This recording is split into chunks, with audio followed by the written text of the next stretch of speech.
Frank, what you've described here is certainly a crisis situation, but a moment ago you had mentioned when you were approached on this, you were already spread really thin from your other commitments, and now another one's been piled on. And there's no end to probably some very worthy causes to support, including, as John mentioned in his talk, some ones right here at home, to which I know you're involved in many as well.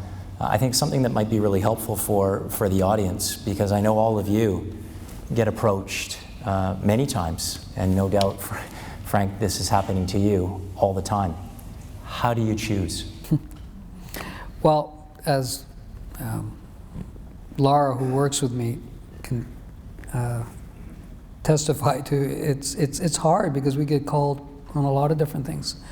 And for a long time, I was like that song, "I'm just the guy that can't say no," and it was hard because people come in, and it's always through a relationship, through a connection. Somebody, can you do me a favor? Can you do my friend a favor? It's it's my cause, it's his cause, it's whatever. And for a long time, I was trying to help almost anybody that came through the door.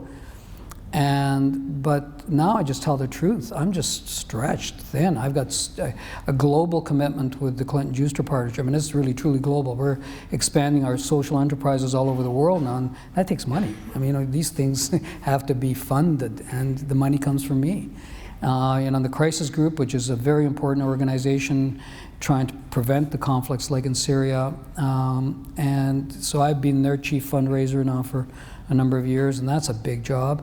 And then I've got all my local stuff here too, the Boys Club and the Street to Home Foundation and everybody else, all the other things that I haven't even mentioned, and it's hard. So, but now I just say, listen, I can't, I'm sorry, with the exception of something like this refugee thing, which I just felt I had to do. I felt I had no choice. No one else was stepping up. I had to do it. But I would have been very glad had someone else stepped up to the plate on that one, because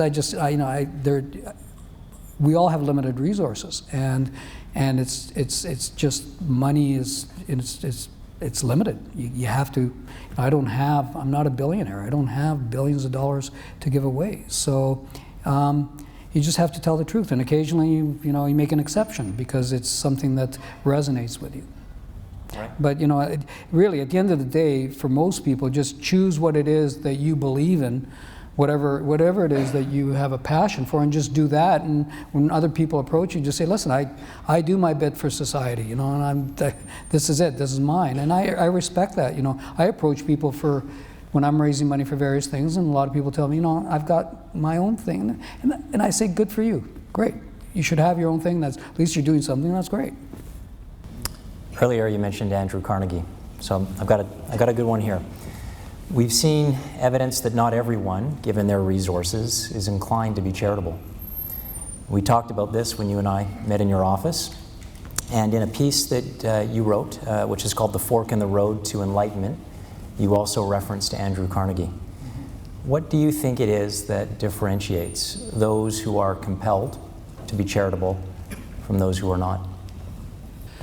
The basics are, culture. Culture is big. We in the Western world, especially North America, have a culture of giving, and we always have. We are probably the most giving society on earth. There are a lot of cultures that just don't believe in it. Places in Latin America, Russia. There's lots and lots of places in the Middle East, that giving isn't part of the culture, and if it is, it's very small, and it's done for religious reasons.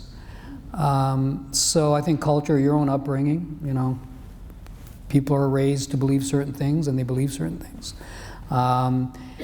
And some of it is just who you are as a person. Some people just have more compassion than others. Some people feel more for other people's needs than others, and that's just how we're made up. But I think the most important factor that would inspire someone that wasn't prone to giving to give is to get to see an issue or someone suffering from something up close and personal. When you experience and you meet the people that are either poor and want to be alleviated from poverty, or are ill, or are homeless, or suffering from conflict. When you meet them as human beings and you hear their stories, you would have to have a heart of stone to not feel the need to help somehow, okay? And I think that most of us, and I wrote about this recently, I wrote about this in my last article, live in a bubble. And we do, we all live in a bubble. We live in our little bubbles, which are our communities, and we live in a great bubble, Vancouver. It's a great city, and it's safe, and it's clean, and most of us have a home, and we're well fed, and there's no one shooting at us. And that's our bubble. And then we live in even smaller bubbles of our own businesses and our own cliques, where the only important thing to us is what is happening within our own little group of people, and what we can gossip about and get involved with, and what our egos are all about, confined to those bubbles. And we don't look outside those bubbles. And it's easy to get caught in that bubble. I've done it. And I've seen other bubbles, Hollywood bubbles and Wall Street bubbles, people that live in their own world and can't see that there's a need outside their own world, which is where they could do a lot of good. And I think that if you could find a way to expose people to those in need, it would absolutely solve everything. If I could get plane loads of rich people and fly them to Lesbos and have them interact with the refugees, things would happen.